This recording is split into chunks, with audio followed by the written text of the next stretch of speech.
but I didn't call this time to get forgiveness for my sin. I called to talk to Mama, and I know she's there with you. If there's a phone in heaven, then Jesus put it through. And give me one more chance to tell her that I love her. Hari tariki ya 23 z'ukwezi kwa kabiri 2018 ubwo nyakwigendera muzehe by'Amana Vianney waje kwitaba Imana aza gushyingurwa i Rusororo mu mujyi wa Kigali. Uwo muhango witabiriwe n'inshuti n'abavandimwe bavuye imihanda yose. Mu bashoboye kwihanganisha umuryango harimo n'abavuga butumwa aho bagarutse ku kiza cyo kugendera mu Mana ukayigumamo. If there's a phone in heaven, put my mama on the line. Ijambo ry'Imana urisomye rizakuyobora, rizayobora ubuzima bwawe. Iri jambo ry'Imana nuryubaha, Imana izakubahisha.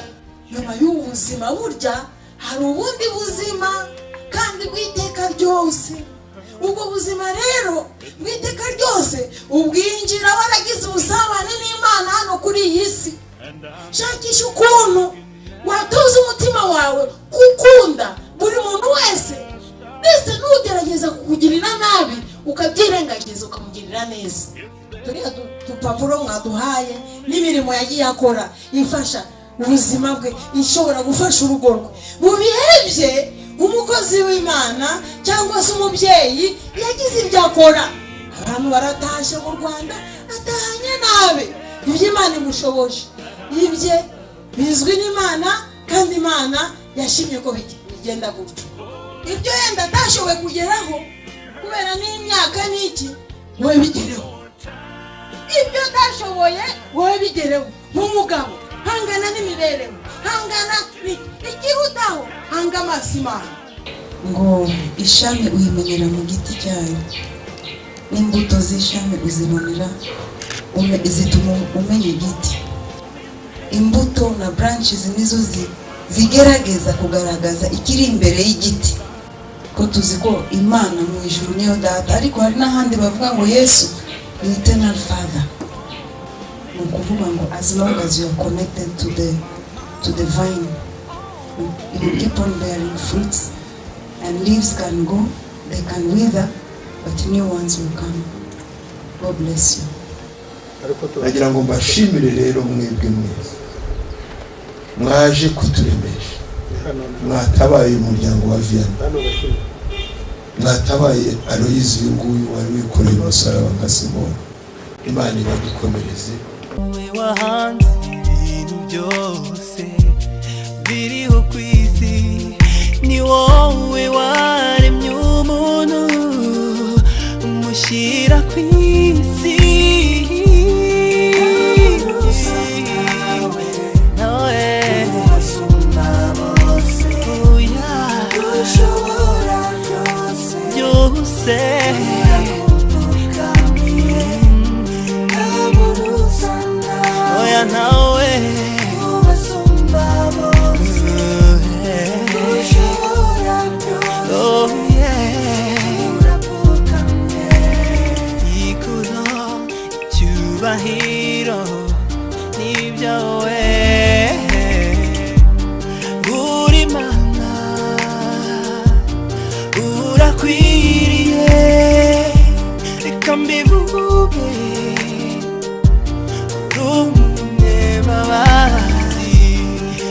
Turagusaba kugira ngo imbaraga zawe zazuye mu bapfuye zishoboze abasigaye, zibakomeze, zibahe ibyiringiro bizima byo gutegura ejo hazaza.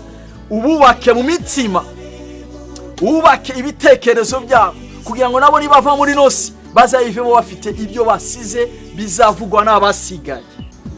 Uko mumuzi rero yari umusaza apfuye afite imyaka 91. yari umugabo wavutse yagira ngo mbere ku mutware wa muzehe Aloyize hago ni umutware kuva agifite imyaka 8 ise niho yamugize umutware none reba n'ubukombe bw'umugabo ntidushidikanye rero ko muzehe wacu agiye yemye kandi agiye neza kuko afite abasize afite ibikorwa yasize afite abo bavuye indimwe akazi ke yaragakoze aragatunganya ubu isaha ye yarigeze uyu musaza yatubereye umuturanyi mwiza yari umusaza uganira w'imfura rwose umuntu wese yaba umwana yaba umuntu mukuru yaganiraga na buri muntu wese kandi akagira ibiganiro byiza birimo n'ubumenyi asaje neza cyane atanduranyije.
Ngomba gutangira wa mwanya wabuze yego turamuhambye birarangiye turanababaye kuko asize icyuho nubwo tugomba kukiziba ariko n'amahoro. Ni ukuri pe turagushima kandi tukwereka n'abasigaye tugusaba ngo ukomeze ubane nabo nk'uko yari inkingi ikomeye mu muryango wabo. Data ukomeze ubabere Imana muri byose uziba icyuho kuko uri Imana ishobora byose.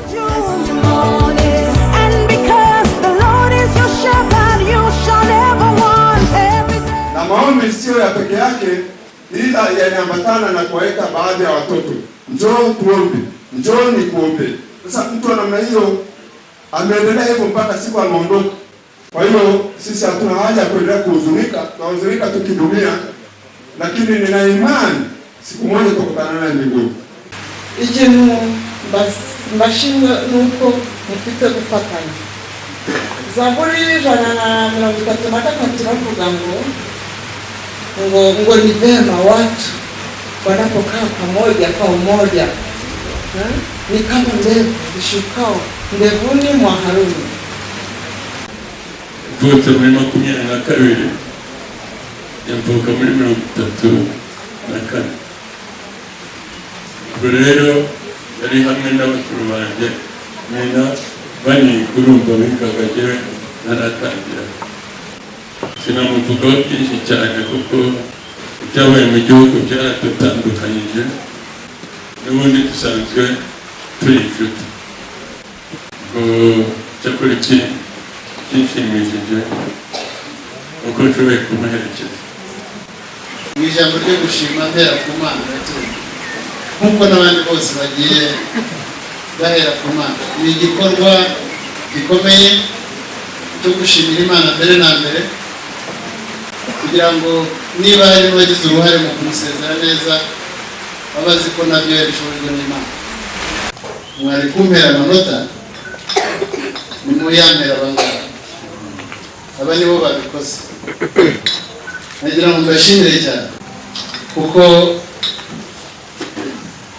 umubyeyi wacu twese hamwe uburyo tumusezeyeho ni ukubera umwanya, ibitekerezo, umwete, imbaraga.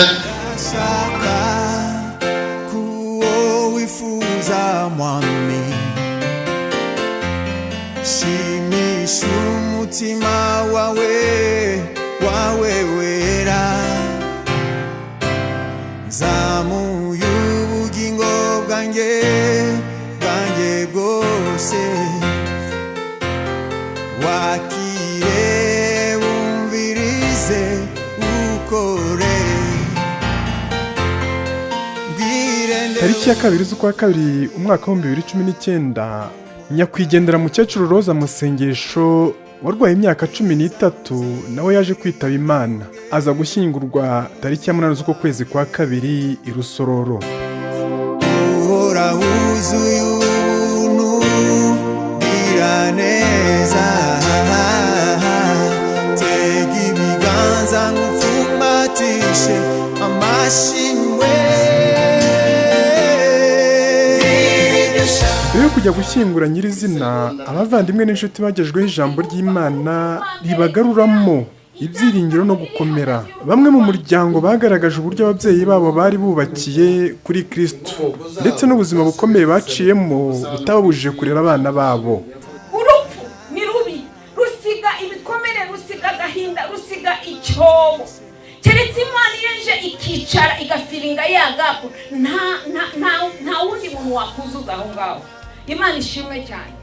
Bibiliya irambwira ngo ntugatinye umuntu wakwica umubiri, jya utinya umuntu wica ubugingo.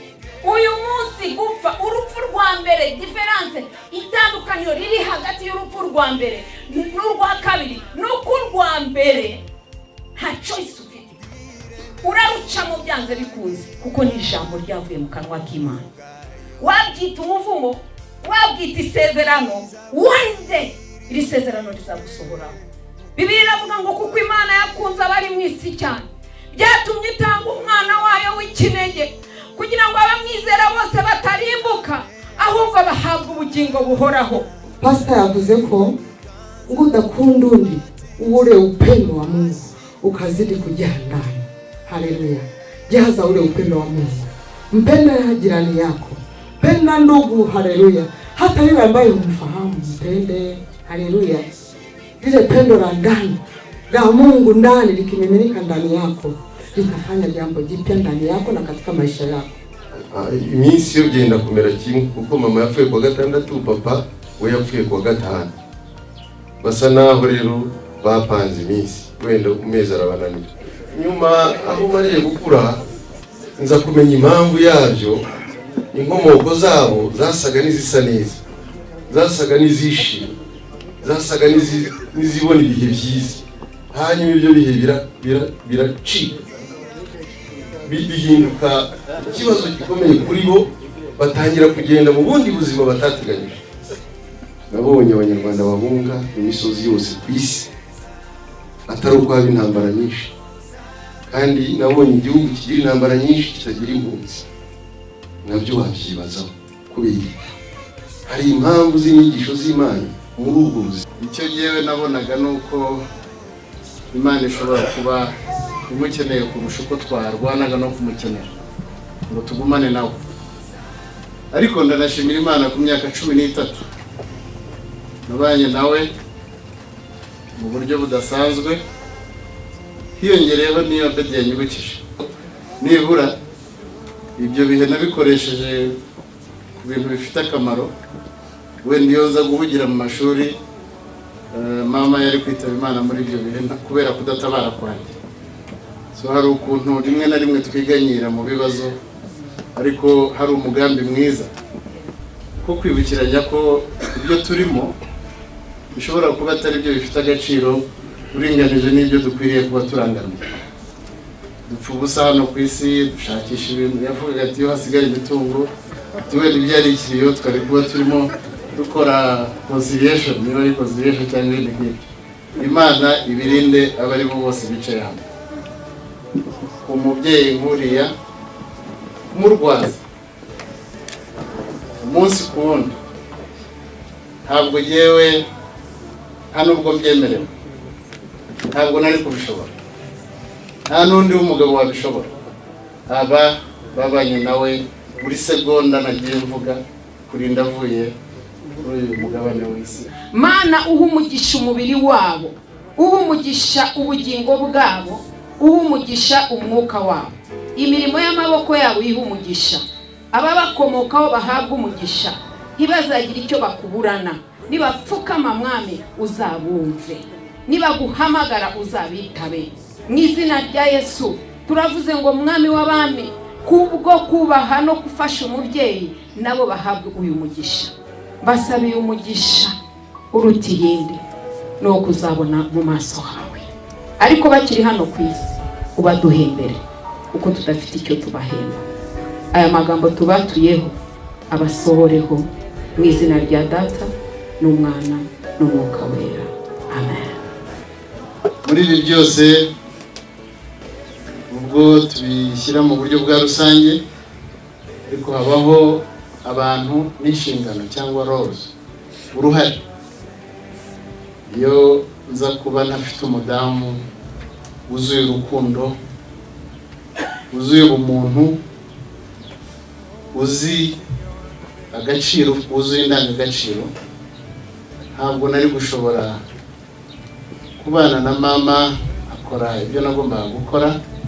Mama Keza ntabwo mushimira kubera gusa ko ari umudamu wanjye kuko mukunda, ndamushimira kuko nzi indangagaciro ze, nzi urukundo yagaragarije mama, n'ibintu ntashobora na rimwe kuzibagirwa mu buzima bwawe.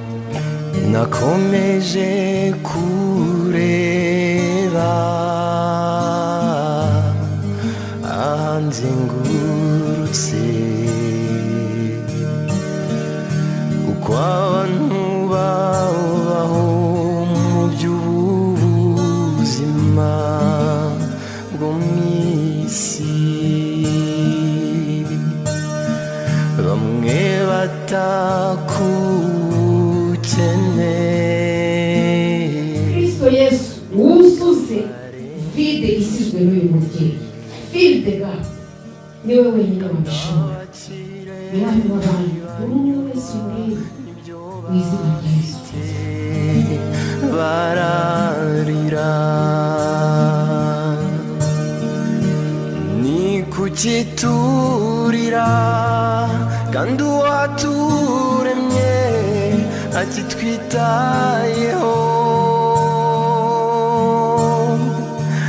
witegereza inyoni wabapfira mu Mwami. Iyo bapfuye ngo marayika arabatwara akabatwara mu gituza cya Aburahamu bakaruhuka, ariko abadapfiriye mu Mwami bajya ahandi hantu. Bibiliya iravuga ngo abapfuye mu Mwami nibo bazabanza kumva ijwi ry'impanda. n'amaboko ye, kuki se yareka umuntu yaremye n'amaboko ye?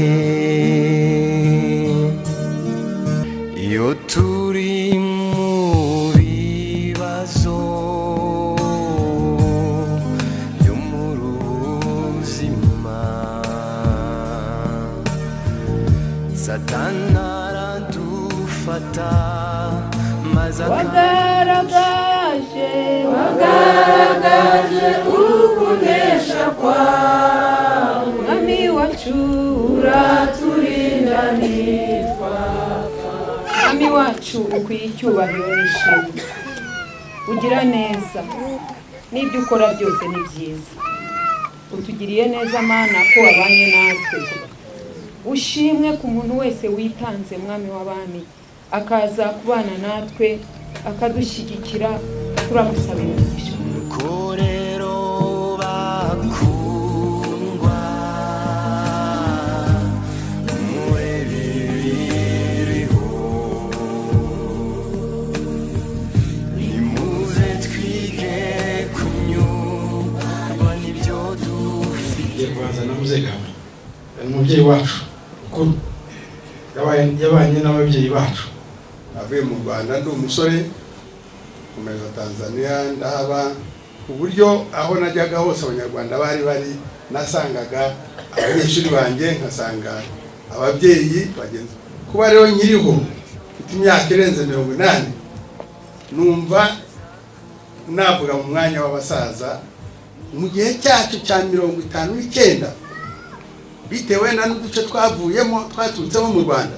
Ariko icyo nzi nuko abanyarwanda benshi bahunze ikintu cyitwa gufata isuka bagahinga agahera mu gitondo kugira ngo azabone icyo umuryango urya. Mu mpunzi z'abanyarwanda twahunze tujya mahano hino dushima Imana ko twahungiye kwa Nyerere, ko Nyerere yari umwarimu ariko akaba n'umwarimu w'Abanyafurika.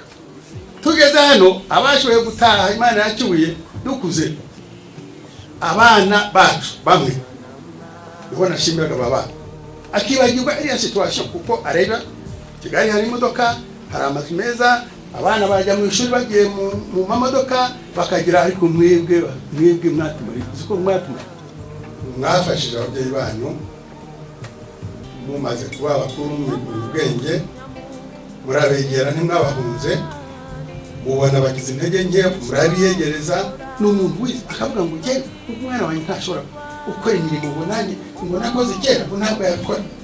Bari nk'uko bivuze igihugu cyanyuze mu bintu byinshi bibi cyane harimo n'uyu mubyeyi duherekeza iyo abasha kugana twe umunsi yakugurira akababaro kugira ngo baroyizo barabizi ko ari abantu bagana nawe buri munsi. Ibi twanyuzemo twese ntabwo twabyibagirwa ariko icyangombwa ni uko tubona hari n'agaciro nshya twigira hamwe nk'abanyarwanda bose bidakurikije igihe wahungiye cyangwa n'abakuri. Abantu bicaye hano abezi n'abantu bw'icyizere twese uyu mubano tuzakomeza dufatanye mu byiza no mu bibi. Twagize ababyeyi benshi nk'uko natwe tungana mu miryango.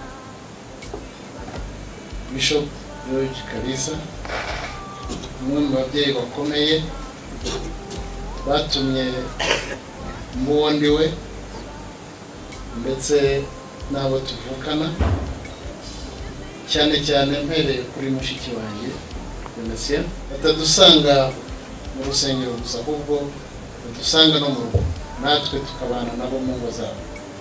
Imana ntiyari yaraturemeye gupfa ahubwo igihe yari yaduhaye ikibanza muri Edeni hari ikintu yatubwiye ati ababwira aho yabwiraga Adamu umugore we ati ni cya giti muri Edeni iriya giti muzarya imbuto zayo.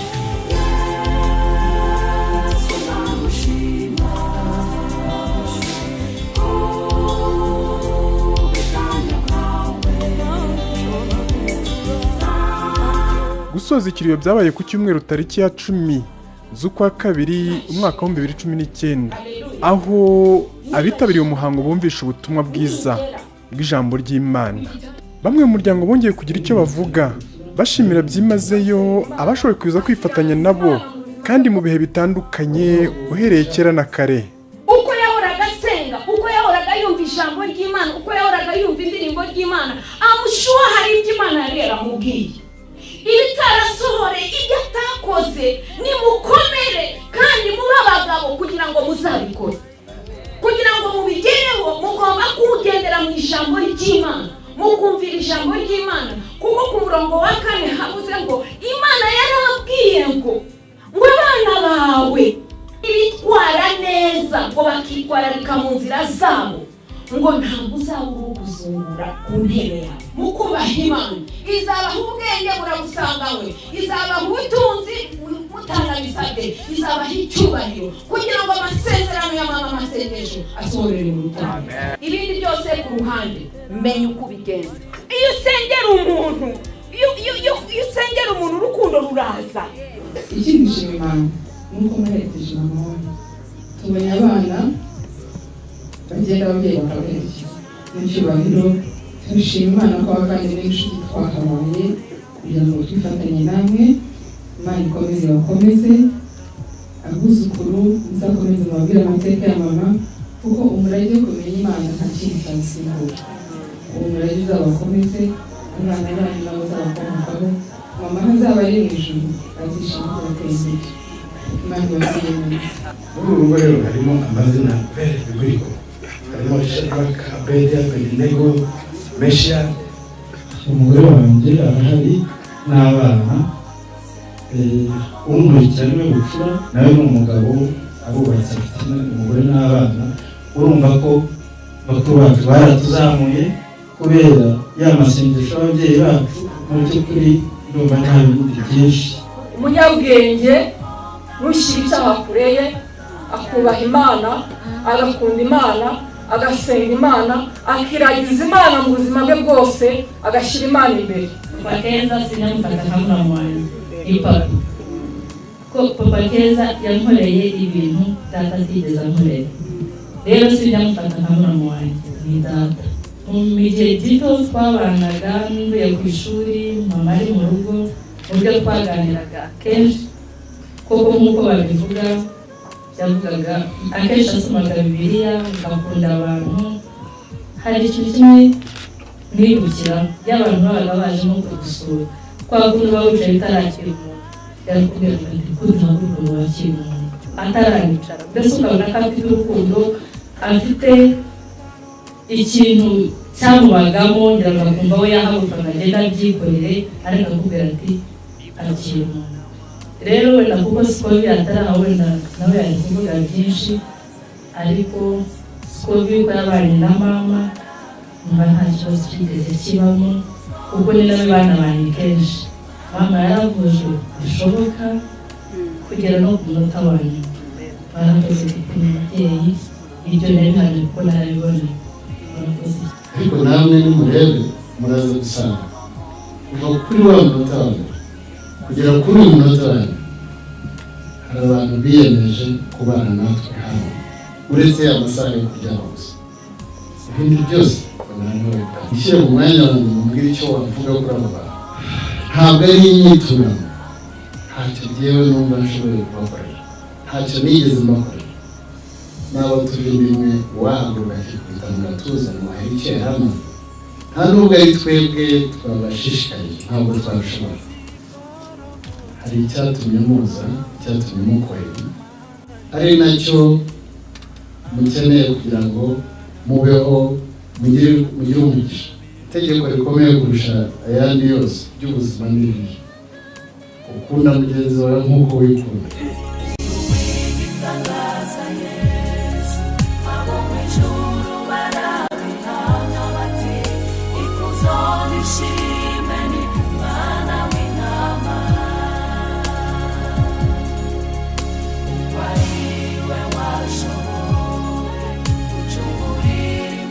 nyuma yo gushyingura ababyeyi bombi mu cyubahiro kandi mu bihe bitandukanye bamwe mu bana babo abavandimwe ndetse n'inshuti bashoboye gutanga ubuhamya burambuye nk'uko mugiye kubikurikira muri iyi filime Tabengwa Alois nyakwigendera mama Roza Masengesho umubyeyi wanjye mu bana be b'abahungu igihe mwana mukuru hakurikira abakobwa batatu yitabye Imana ndetse hanakurikirwa n'abahungu batatu kuko uwa kane nawe yitabye Imana mama yari umuntu utangaje cyane yabayeho ubuzima bwuzuye ubupfura n'ubunyangamugayo mu bihe bitandukanye by'ubuhunzi. Igice kinini cy'ibyo bihe cyari gikomeye cyane, gikomeye. Uwari wese uzi ubuhunzi uko buteye azi umubyeyi uko yarabayeho akabeshaho n'abana. Ibyo bihe sinshobora kubyibagirwa kuko nibyo byamutandukanije, byamuhesheje ubudasa mu bikorwa no mu myifatire. Iyo bitaza kuba ibyo, ntabwo nari kuba uyu munsi nicaye numva mfite amashimwe menshi ku Mana kubera iyo umubyeyi yashoboye gukora, kuko binyuze muri we n'Imana yabikoze ikabidukorera. Icyo navuga gikomeye ni uko jye nabanye nawe mu buryo bumpesha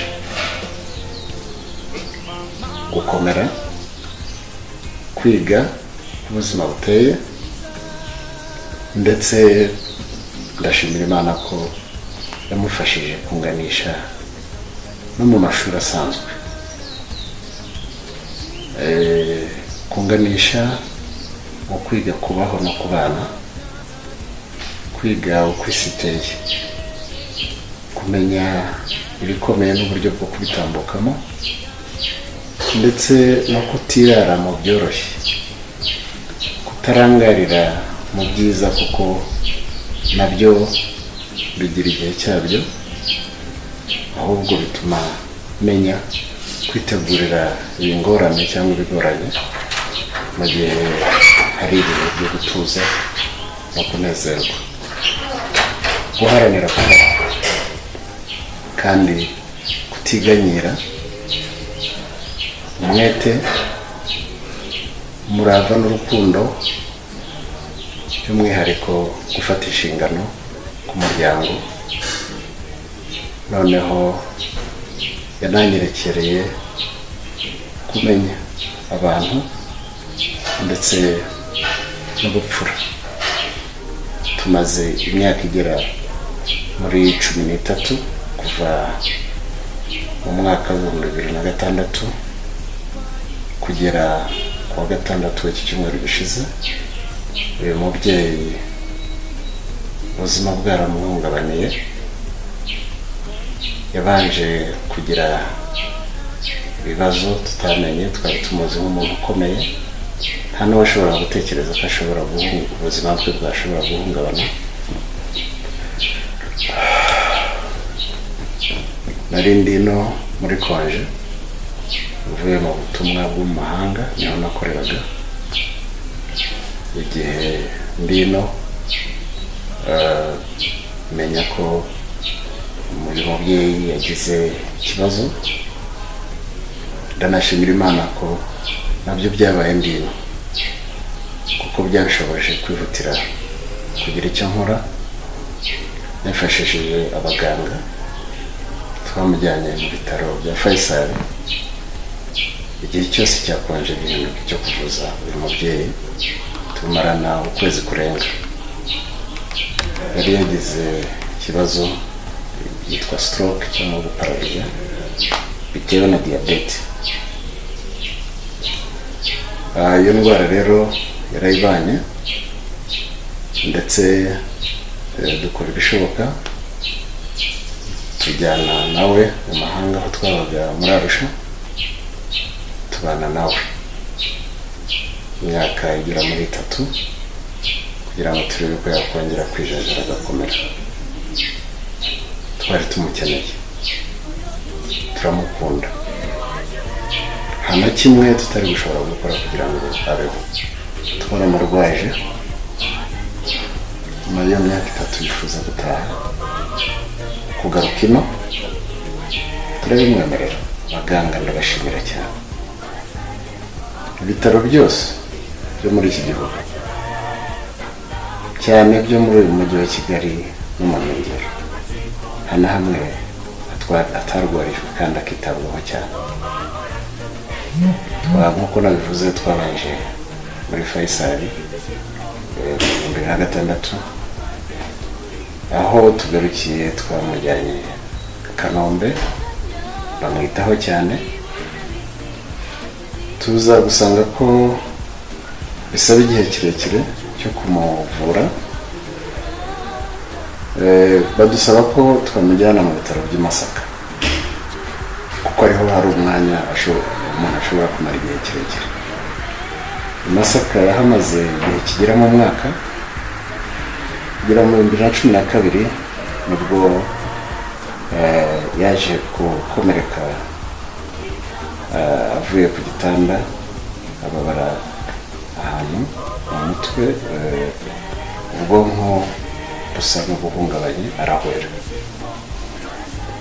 Bisaba ko tumujyana muri CHUK. Ndashimira Dr. Muneza cyane, dusaba Dr. Muneza ko amuvura muri ubwo buryo bwo kumubaga mu mutwe. Yarabikoze, ashimira Imana yamukoresheje kuko ibyo ni byatumye hongerwa ku buzima bwe, hongerwa imyaka ingana niyo yari amaze kuva mu 2012 kugera ejo bundi, kugera mu mwaka ushize aho umusaza yitabye Imana data. Dusanga ari byiza kumwegereza kurushaho kugira ngo turusheho kumwitaho bya hafi, tubana nawe hano mu rugo. Ndashimira Imana cyane kubw'umugisha yaduhesheje umubyeyi tubana nawe. Ndashimira Imana cyane ku buryo yadushoboje kumubanira, nta kintu na kimwe yashoboraga kubura. Ibyo twifuje kandi twarabikoze. Icyo nizeye ni uko ubu tuvugana ari mu ijuru, ari mu ijuru kuko aranarikwiriye, dore ko inshingano n'ubuzima bwe nasobanuye bwari bwuzuye. Cyamugaragayeho gituma nemeza ko yatashye neza n'ubutwari. Ndanashimira Imana ko yatashye muri iyi minsi iki gihugu kibuka intwari. Iyi ni intwari yatabarutse. By'umwihariko nshimira abantu batubaniye hafi bakagerageza uko bashoboye kutuba hafi kugira ngo uyu mubyeyi dushobore kumubanira. Dukomeze rero dushimira Imana, tuyihimbaze. Ntabwo ari ibihe byo kubabara, ni ibihe byo gushimira Imana ndetse no kunezerwa ku bwayo. Murakoze cyane. Muraho mwese, Yesu ashimwe. Nanjye nitwa Scovia Rutabingwa. Ndagira ngo ntangire mbashimira cyane, mwakoze cyane. Abenshi bampamagaye, abenshi banyandikiye za message za condolences, benshi kuri groupe, umuryango mugari, abavandimwe, inshuti zanjye zaho mvuka, zaho umutware wanjye avuka, abo bakorana n'inshuti muri rusange. Ni ukuri ndabashimiye cyane. Bashimiye uburyo mwahabaye, bashimiye uburyo mwadufashe mu mugongo, bashimiye uburyo mwabaye iruhande rw'umutware wanjye aho ntari. Ni ukuri Imana ibaha umugisha. Mvuze gatoya rero kuri mama.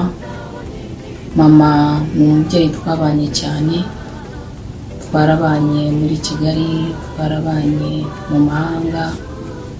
Ibintu byinshi byamurangaga. Icya mbere ni urukundo, icya mbere ni ukutwigisha. Njya nibuka yajyaga duhamagara njye n'umutware wanjye, agafungura Bibiliya akadusomera, akatubaza niba dusenga. Yakundaga kuririmba cyane indirimbo z'Imana. Yari umuntu w'Imana pe. Hari igihe kimwe yaje amarinete, biramubabaza cyane, ata umutwe kubera ko atari bushobore gusoma ibyanditswe. Yakunze Imana rero. Ijambo ry'Imana niryo rivuga ngo yaratanze kandi arongera aratwara. izina rye rihabwa icyubahiro. Ikintu nyamukuru cyambabaje ni uko tutashoboye kuba duhari kugira ngo tube mu ruhande rw'abavandimwe, tubakomeze dufatanye muri ibi bihe bigoye. Ntabwo byadushobokeye ko haba uburyo bw'imigendere ntibwashobotse, ariko ni ukuri turi kumwe mu masengesho kandi turi kumwe duhuje umutima. Ndagira ngo rero mvuge kuri Aloyizi wihangane, ntabwo duhari, ariko ikintu cyanejeje ni uko tuvuganye twose numva umutima wawe ukomeye utatentebutse. N'abandi bose bavandimwe bawe ukomere, Imana ibakomeze muri ibi bihe. Isengesho ryanjye ni uko mama Imana imwakira mu bayo. Nakabuze byinshi, ariko ndazi ko n'umwanya w'iyi mihango nawo uba ari mutoya. Ni ukuri Uwiteka abagirire neza, abahabaye mwese Imana ibahe umugisha utagabanyije, kandi ni ukuri natwe tuzababanira. Murakoze cyane. Nitwa Dionisia Vianney Byamamana. Yari umukecuru washakaga kugira ngo tugire icyo tugeraho. Ndabishimira Imana cyane, yatubereye umubyeyi uzi kwigisha mu buryo yari ashoboye kutwigishamo. Yatwigishije gukunda Imana, cyo kintu cya mbere. Mama yakunze gukunda Imana, akatwigisha gukizwa, ugakizwa mu mutima, ugakunda Imana yawe. Icya kabiri, atwigisha gushyira hamwe abana, ushoboye kugira icyo ageraho undi atagishoboye, wa wundi akaba yamugirira neza, akagirira umuvandimwe we neza kugira ngo agire nawe icyo ageraho, yo kuba umuntu wo hasi, mbese udafite uko yishoboye mu mibereho y'ubusanzwe. Ikindi yatwigishije ni ukumenya kubana n'abandi. Hari igihe yigeze kuza iwanjye Dodoma, abaturanyi bakamukunda cyane, ugasanga baraza, ni abanyamahanga ariko ugasanga baramukunze, baraganira, bagaseka. Akakubwira ati burya umuvandimwe wawe nimwe uri muturanye, ni ngombwa muganire. Ku buryo n'ubu ngubu bumvise ko yapfuye barababara cyane. Ndashimira Imana ku byo bakoze. Buri muntu wese ukorera umuntu w'umukecuru udashoboye kugira icyo yifasha, birashakirwa kuba ufite Imana mu mutima wawe. Nkaba nungikanyaho Zaburi ya 92. Ni neno jema kumshukuru Bwana na kuliimbia jina lake, uliye juu, kuzitangaza rehema zako asubuhi na uaminifu wako wakati wa usiku. Kwa chombo chenye nyuzi 10 na kwa kinanda na kwa mlio wa kinubi. Kwa kuwa umenifurahisha Bwana, kwa kazi yako nitashangilia, kwa ajili ya matendo ya mikono yako. Bwana, jinsi yalivyo makuu matendo yako, mawazo yako ni mafumbo makubwa. Mtu mjinga hayatambui hayo. Nje yitwa Musheneza Rachel, abuzukuru bose bamwitaga Tate n'abakazana be, noneho dukura tugwita Tate, ariko ni mama. Tukiri abana, kuva mvutse nkiga kumubona, nasanze ari umukecuru w'inyangamugayo. Yari umukecuru ukunda Imana, akunda gusenga, akunda kubana n'abantu bose, yewe ari abamwangaye n'abakunda. Mama yarabakundaga. Mama nabanye nawe ndamurwaza imyaka 12 mu bitaro, mbana nawe mwitaho, yewe akibasha no kuvuga. Yakunda kuririmba cyane, hari akaririmbo yakunda kuririmba, akavuga ngo nzamukunda kugeza igihe nzambuka inyanja, ngafata hakurya y'uruzi, ngo maze ngasanga bankunda. Ako ntakaribo ko mu Kinyarwanda singazi neza, ariko yakunda kuririmba. Noneho twamushyiraho radio ku ruhande agakunda kumva indirimbo z'Imana. Kandi mama mu kurwara kwe kose icyo dushimira Imana ngewe cyane cyane cyananyubatse, yari umukecuru utazi kwanduranya ibyo byumvi. Mbega nta kuntu njye nabona nabivuga, gusa mama icyo njyemo kinyubatse giciye kuri we ni ugukunda Imana no kwihangana no gukunda abantu ntavanguye. Kuba Imana aramurinze noneho akaba namuherekeje atari wabanje kumuherekeza, ndabishimira Imana cyane, ndaserebura ahubwo kuko ababyeyi bacu batashye neza, twaherekejwe n'abana babo n'abuzukuru n'abuzukuruza. Abenshi banzi kuri Abedi, ariko ubundi ni Mutamba Abedinego. Kuri mama ndashimira Imana nk'uko nashimira Imana kuri data agenda, yabanye n'ababyeyi bacu bombi, iherezo ryabo genda ndashimira Imana ko ribaye ryiza. Cyo nicyo kintu gikomeye cyane nshima. Ubuzima babayemo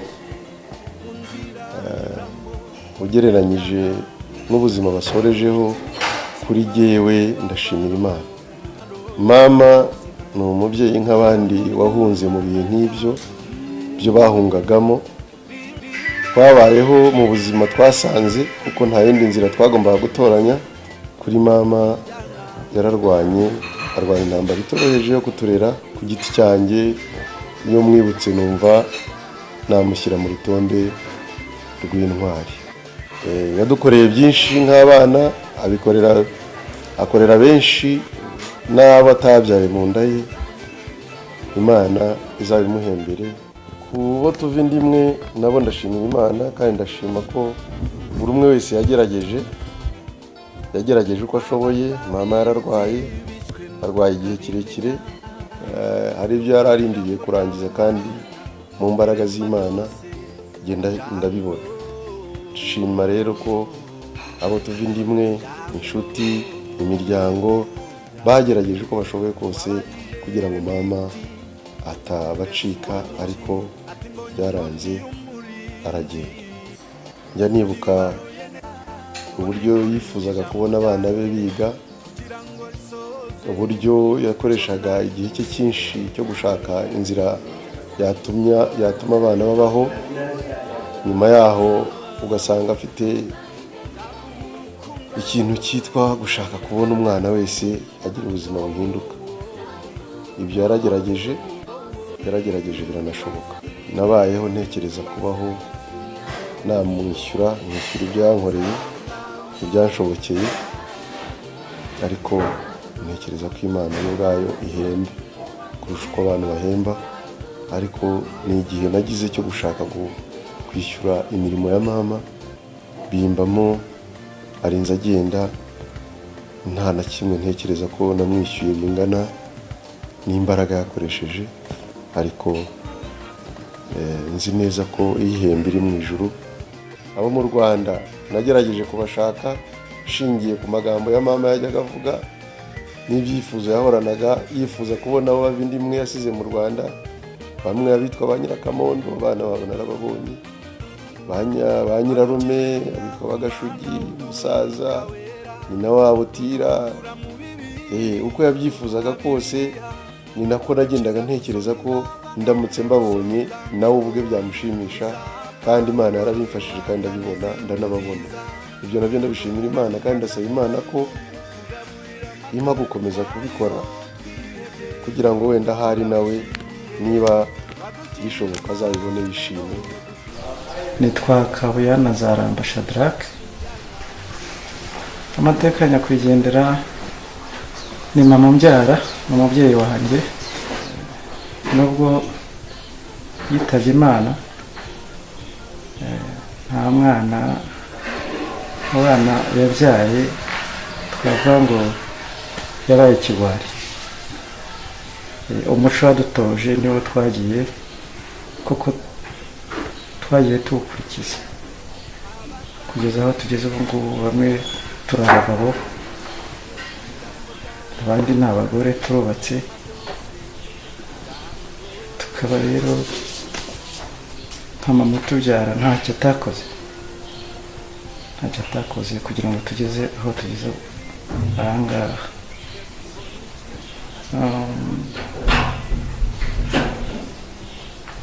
Mu by'ukuri mama yari umuntu ukundana, yari umuntu usenga kandi agakunda n'inshuti. Umuco yadutoje rero natwe nk'abana be niho twakurikije gukundana, gusenga, kuko yaratubwiraga ati ibintu byose mujye mwiragiza Imana. Niba wiragiza Imana, Imana izabigufashamo. Urumva ko mu buzima bwe hano ku isi ntacyo atakoze. Mama ndibuka kera nkiri umwana, hari umugabo twari duturanye muri Tanzania, yari umukire. Yagamubwiye ni mama kariya kamodoka uzakangurire.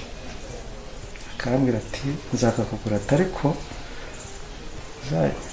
uzashyiremo imbaraga nawe kugira ngo uzakigurire. Akavuga ati kugira ngo ugere ku cyo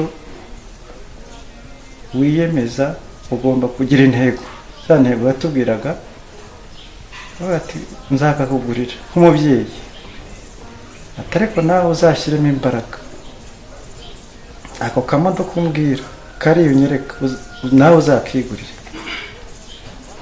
Urumva ko ni umuntu washaka ko umwana atera imbere, ariko akakubwira ko ugomba kugira intego kugira ngo uzagire icyo wigezaho.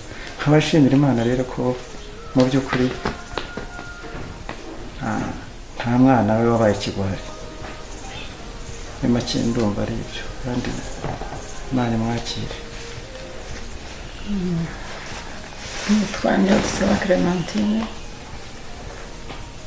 ndi umukazana w'umukecuru. Namumenye kuva aho nshakaniye n'umuhungu we Nzaramba Shadrack. Mu mibanire twarabanye mu gihe gito yarwaye, mu gihe cy'imyaka 2, ariko na mbere yaho yari umukecuru mwiza ukunda gusenga Imana. Tubwira ati bana banjye mujye musenga, ubuzima bwanyu mwiragiza Imana. Tugendera kuri uwo murongo wo gusenga, natwe twari dusanzwe dusenga. Amaze kurwara twabanyeho igihe gito, ntabwo yigeze andushya. Yari umukecuru mwiza w'inyangamugayo, ugiraga urukundo, agakunda abantu. Akambwira ati nihagira umuntu uza hano ujye wibuka uze umwakire. Yagiraga inshuti nyinshi, abantu bakaza bakamusura. Agakunda kutwigisha indirimbo z'Imana,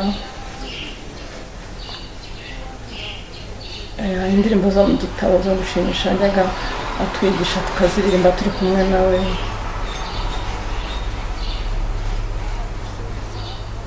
Yambereye umukecuru mwiza.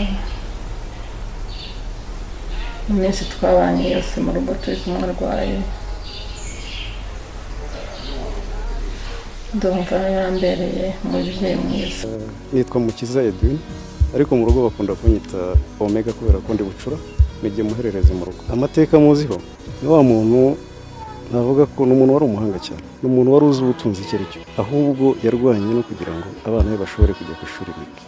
Ni ibintu byewe ubwanjye byanshimishije cyane, byatumye ngira n'imbaraga ku buryo ku ishuri kugira ngo uzansinde ntabwo byabaga byoroshye. Mama rero yagiye anshyiramo iyo mitekerereze, aya nacyo kintu kimfasha na n'uyu munsi kudacika intege, kwemera ko ubuzima bwose ushobora kubucamo uko bwaba bumeze. Ni umuntu navuga ko ni umuntu wari umuhanga cyane, ni umuntu washoboraga gutunga urugo runini arutungishije bike kandi rukanyurwa. Ni umuntu wari uzi gutegura abana be mu mutwe, mukaba mushobora guca mu bikomeye abandi badatekereza ko byashoboka. Mu burwayi bwe nk'uko ngira ngo yagize gushaka kubikomozaho, ari muri hafi, ndetse iyi ndwara yamwishe yamukuye kuri iyi si uyu munsi imufata n'igihe twari kumwe. Icyo gihe hari muri 2006 yatatse umutwe gatoya, ariko tugeze kuri arete hariya aho bita kuri 19, mu by'ukuri yicaye ku ntebe kuri arete, natunguwe no kubona ahindutse minota mike adashobora guhaguruka, yagagaye. Tumuzana mu mujyi ku ivuriro ryitwa Polyfame hariya, ariko ubuzima bwe bwarushijeho guhinduka vuba cyane. Fame yarahavuye, tumujyana Kibagabaga, igihe gitoya nabwo tubona Kibagabaga ngira ngo barasanga batinda gatoya, tuba tumujyanye wa Faisal niwe ashoboye kumufasha. Bamusanzemo diabete ngira ngo urayizi, ni indwara isaba discipline, ni indwara idakira, ni indwara ubana nayo igihe icyo ari cyo cyose ubuzi ko iyo ndwara ushobora gukomera ndetse ukaba wanava ku isi. Uyu munsi yamaze igihe kinini mu bitaro, bigezaho aza gukora impanuka. Yakoze impanuka ari mu bitaro, akubita umutwe hasi ku makaro, yari yaviriye mu mutwe, bamukorera operation, baramubaga umutwe. Tekereza kubaga umuntu ufite diabete, ufite hypertension, ukamukorera operation y'umutwe. Ariko ni ibintu bitari byoroshye, byari bihenze, bisaba ubushobozi buhambaye. Ni wa muntu warwarizwa ku gitanda, wa muntu wagize paralise, wa muntu wicara mu igare. Ni ibintu byabaga bitoroshye, ari nacyo kintu ngira ngo navuga nashimira umuryango wanjye, bakuru banjye, bashiki banjye, umuntu wese ushoboye kwita kuri mama icyo gihe. Nkuko nababwiye, ndi umukazana mutoya, ndamwibuka ko yari umubyeyi, umutware wanjye. Ndamwibuka ko iyo nazaga kumusura, ubonaga nubwo atabashaga kuvuga, yararembye, ariko yagaragazaga ko ari umubyeyi, akagerageza kukwakira, ukabibona ko akwakiriye. Nifurije urugo ridashira, Imana izamwakira. Kiraho ko twakinaga, bafata akamushwara k'inka kirukankana, namara kukirukankana akambwira ngo nkagarure, nkakamugarura buhoro buhoro, nanone nkugira nkakamwaka. Twabanye neza, naramukundaga kandi nawe akankunda, akanyigisha gusenga, n'ubu nanjye narabimenye. Nkamwifuriza ibyishimo byiza, tuzabana neza no mu ijoro, tuzaba turi kumwe. Imana izamuhere umugisha. Njye nitwa Gatesi Ali, ndi umusukuru wa mukecuru witabye Imana. Ikintu umukecuru yankoreye cyandi Kanombe, yandodeye agapira k'imbeho. Mukecuru yanyigishije gusenga, none namenye gusenga. Kandi mukecuru yanyigishije ibintu byinshi, kandi twarakinaga, hanyuma tugasangira, tukaryamana. Ndamukunda cyane, namwifuriza azajya mu ijuru amahoro, Imana imwakire, tuzahurira mu ijuru twese, tuzaririmbana n'abamarayika. Murakoze cyane, nibyo ngibyo namwifuriza. Nitwa Sharon Masengesho Charlotte, wakinaga akakiramana kina kadafika. Hello everyone, my name is Kaza Mutabingwa. Thank you for being here today. Grandma was a humble and respectful person. She was always full of love, joy, and encouragement. I know she wouldn't want us to focus on sorrow and sadness, and instead to continue to love and encourage each other. Unfortunately, Dad, me and my mother are not together with you. but I know that you're not alone. I know that God is with you, and He will strengthen and console your spirits and soul, your spirits and hearts. There is a quote that always reminds me of Grandma, and it's from Helen Rice. It says that a mother's love is something that no one can explain. It is made of deep devotion and sacrifice and pain. It is endless and unselfish and enduring. Come what may, for nothing can destroy it or take that love away. I remember how my mother told me stories about Grandma and how I used to cry a lot and it would drive her crazy. But when she's there, she would always pick me up and play around with me and always put me on her back, and eventually I would stop crying. I remember like it was yesterday when we'd go visit her, and before we leave she would always give me candy or give me a new shirt she bought for me, and it would always touch my heart. Grandma's smile always touched my heart. Grandma's smile always taught me that love reigns supreme. I pray that God rests her soul in peace. And I really appreciate everyone who has been standing beside my father and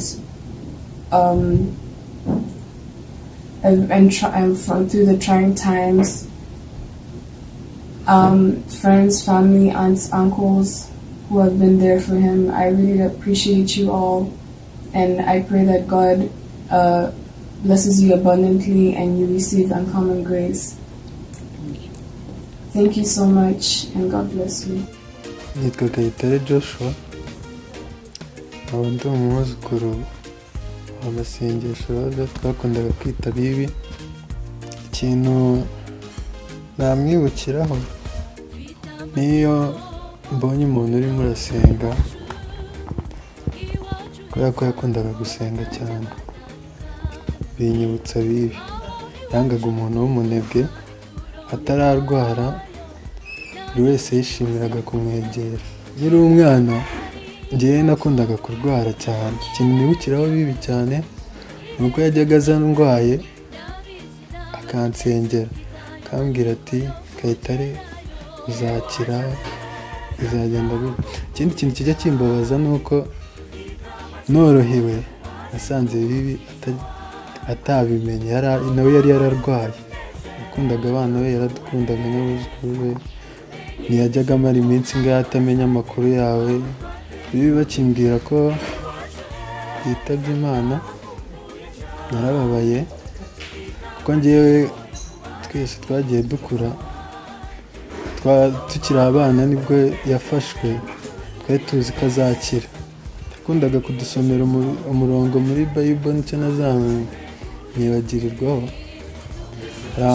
Ahantu yakundaga kutubwira, Abefeso 6:1, umurongo w'ibi yakundaga kudusubiriramo cyane.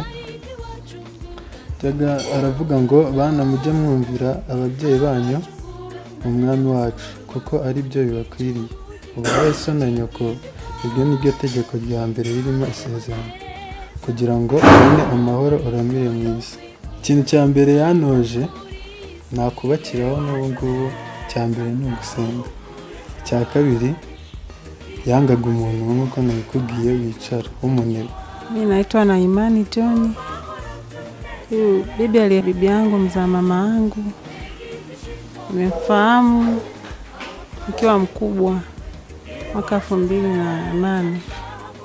Nilienda kwa mama mdogo Dodoma, ndo tukafahamiana.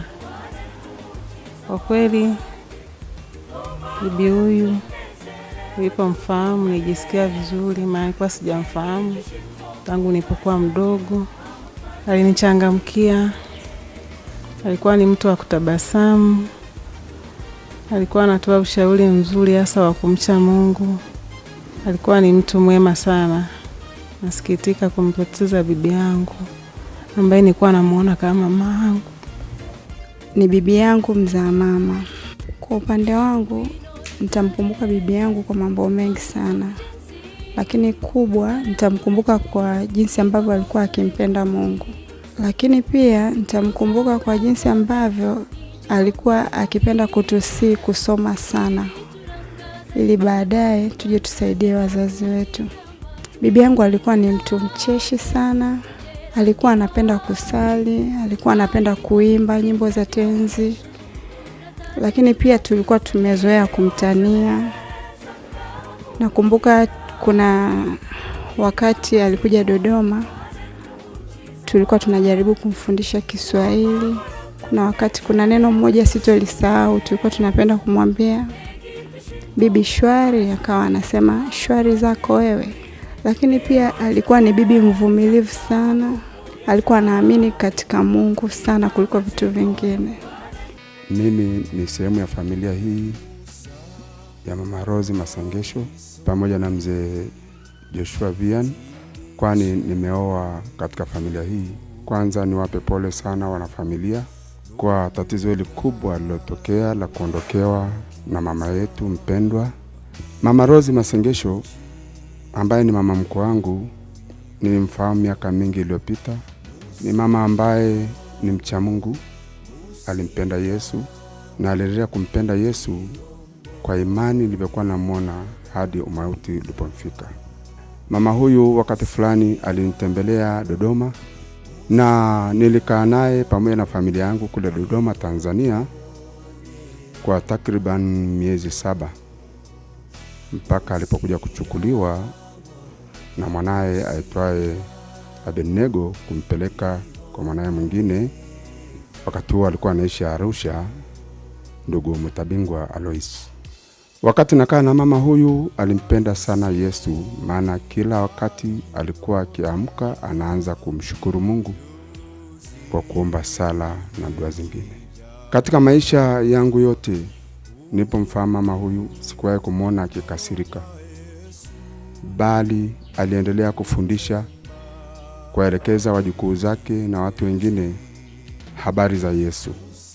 Basi naomba nitumie nafasi hii kwanza kuwapa pole sana wanafamilia hii, nikianzia na Mutabingwa ambaye ndio kijana mkubwa wa kiume wa familia hii, na hata yule binti Rachel ambaye kwa muda mrefu sana amekuwa akimuuguza mama huyu kule Masaka, na wengine wote akiwepo Abednego, Shedraki, Jonesia ambaye naye mara kwa mara alikuwa anakuja, na hata Omega kwa nafasi zao. Basi niwape pole sana na niwape hongera kwa jitihada zao.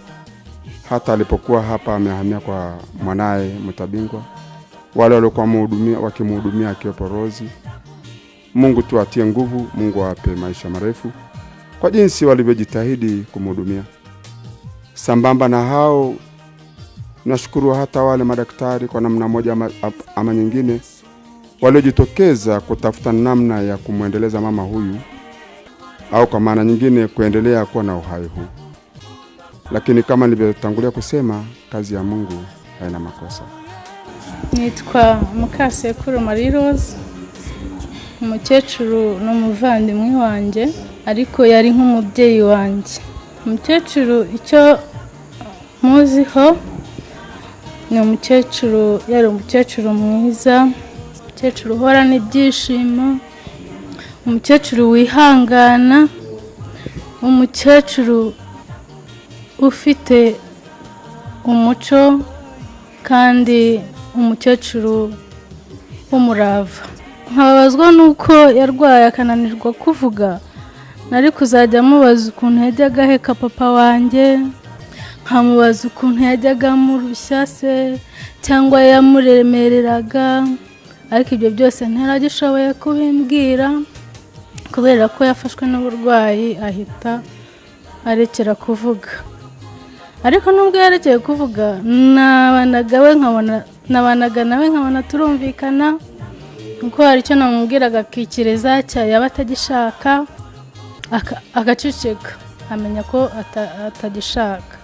Nk'urugero nko kuryama, namubwiraga se turyame kuko twabaga twicaye, turi kumva nk'indirimbo zo mu gitabo kuko ni umukristo ukunda indirimbo zo mu gitabo akibasha kuvuga yajyaga aziririmba nkabyumva nanjye rero muri telefone nari nzifitemo tukaririmba nabona rero turushye nkambwa se turyame akamyihorera twumve indirimbo akikiriza akaba adashaka nuko zimujya kure ubwo ibyo byose nzahora mbimwibukiraho yari umukecuru na mbere hose atararwara ugira morale tuzamwibukira no ku babyeyi bacu yareze tuzamwibukira n'urukundo yadukunda natwe rero ni urugero rwiza rwo kuzitangira bazadukomokaho kugira ngo natwe bazageraho bagera heza kandi nabo bazabeho neza imbere kwa mukuru wanjye amateka y'inzu se namuvukiyeho yari mukuru kuri jye rero amateka ye ndakura arashyingirwa nanjye mbega nari umwana arashyingirwa ndamuherekeza nk'umwana ariko muto yarandutaga ariko ndi nyina wabo rero amateka ye yari umukirisitu asezerana byemewe n'amategeko amateka ye rero neza ntabwo yari mabi abanaga n'abantu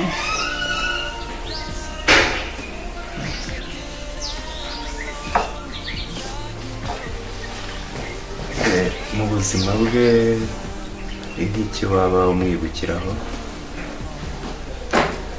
ubuzima bwe mwibukiraho yuko yandeze kandi yari umuntu udoda akatudodera imyenda tukabana nkamwibuka rero yuko ari umwana wanjye kandi ubwo byabaye muri iki gihugu turatatana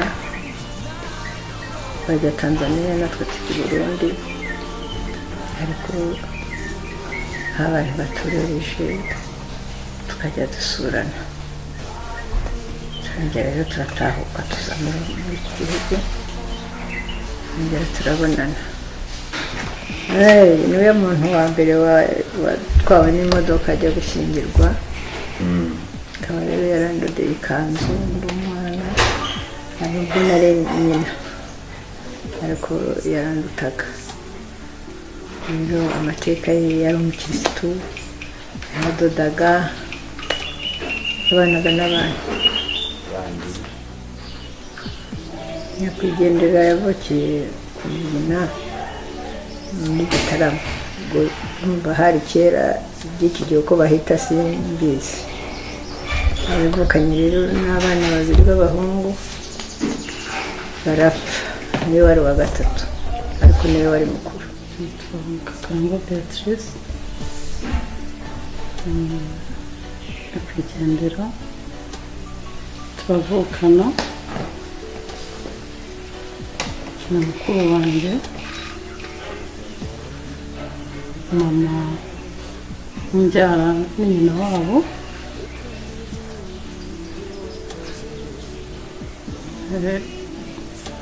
amateka ye yagize amateka meza anatangiye kumumenyera kuva 1994 ariko kera najyaga mwumva ko ariho bahungiye Tanzania natwe duhungira i Burundi tubonana 1994 nk'uko nabivuze aho namumenye akuze ariko utamenya ko akuze kubera ibitekerezo bye kubera uburyo yitwaraga cyane mu gusenga akundana mwaba muri kumwe ukagira ngo ni umwana muto kandi akuze agakunda kukuganiriza iby'amateka yabo birambereye mwiza umumenye nkamusura akansura cyane igituma ashobora kumwibagirwa, yagiye ahura n'uburwayi bukomeye, ariko muri ubwo burwayi bwe akabyitwaramo neza. Yababaye ntumenye ko ababaye, iteka agahora yishimye. Kuri jye rero yambereye icyitegererezo cyiza cyo kwihangana, cy'urukundo namubonanye aho mumenyeye,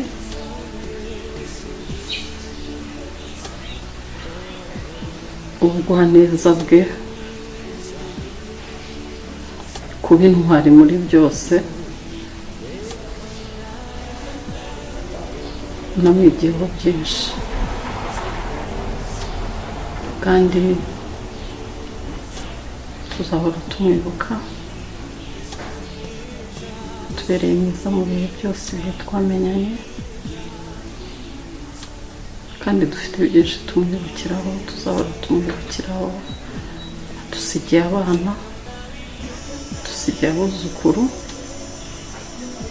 umurage mwiza yatweretse rero natwe tuzawukurikiza.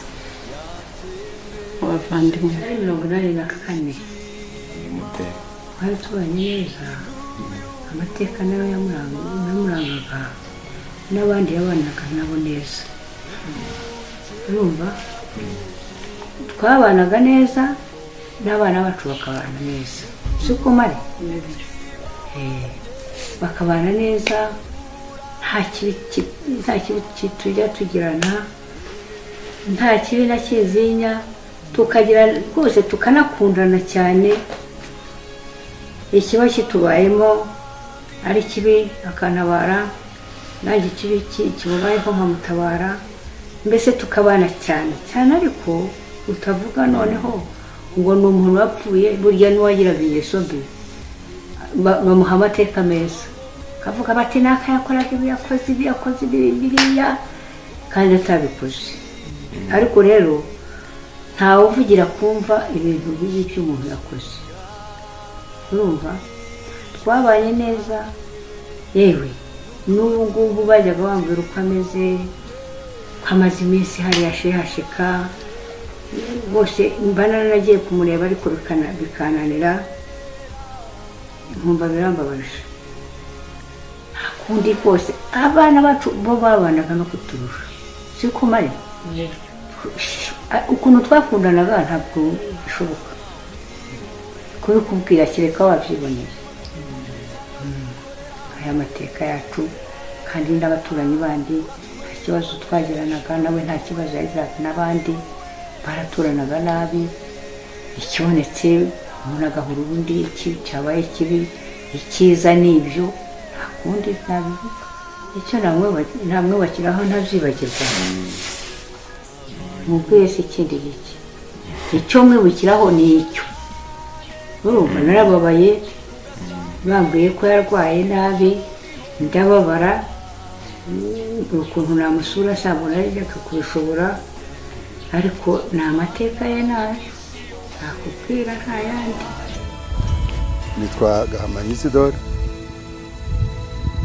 umuryango wa Vianney Byamamana muzi kubera ko twari abaturanyi, imiryango yacu yariziranye, ndetse ababyeyi babyara Vianney bari inshuti za data.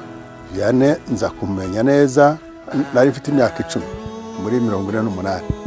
Ari umusore mwiza, ari umusore ufite isuku, wambara neza kuko ari n'umukozi wa leta ashinzwe ibintu by'ubuhinzi. Icyo gihe ndibuka ko abantu b'abasiri mu bicyo gihe bambaraga imyenda ivuye i Burayi. Nyakabungo niho twari dutuyemo icyo gihe, ariko muri iki gihe ni mu karere ka Ruhango. Umudamu we nyakwigendera turiho tuvuga Roza, ngo nagiye kwiga Kongo, mvuyeyo ndagaruka naramusanze, musanga akiri umusore mwiza, ariko yarashatse. Hari muri za 58 irangira, nsanga yarashatse umudamu mwiza. Naramubonye nsanga ari umuntu mwiza, ukunda abantu, woroshye, ucishije make, ubona ari umukobwa wo hambere witondaga. Twasengaga hamwe kuri santrali imwe yitwa Igashike. Ntabwo byatinze twagiye mu matora y'akamarampaka irangiye, twese turahunga.